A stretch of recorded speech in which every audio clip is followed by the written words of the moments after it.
Hi friends, అందరికీ good morning. లేచిరా ఏం చేస్తారు?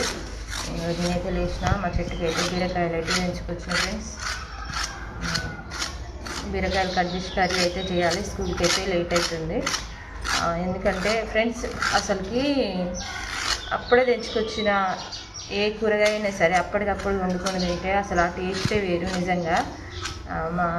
మేమైతే అక్కడైతే కూరగాయ చెట్లు అయితే వేసినాం కదా, అక్కడైతే బీరకాయలే కాసినాయి. ఇంకా గోకరకాయలు, టమాటా, పచ్చిమిర్చి, గోంగూర అయితే 2-3 సార్లు తెంచుకొచ్చిన, ఏవి కాయలేదు. ఇప్పుడైతే ప్రస్తుతానికైతే బీరకాయ. మరి మీలో ఎంతమందికి ఇష్టమో కామెంట్ అయితే చేయండి. అప్పుడే నాకైతే బీరకాయ అంటే అంత ఇష్టం ఉండదు, కానీ అప్పుడే తెంచుకొచ్చిన కదా, వండితే మాత్రం చాలా బాగుంటుంది. ఎందుకంటే ఇదికైతే మందు పెట్టడం మాత్రం ఏమీ లేవు, మన ఇంట్లో పండించుకున్నాం కాబట్టి. Okay friends.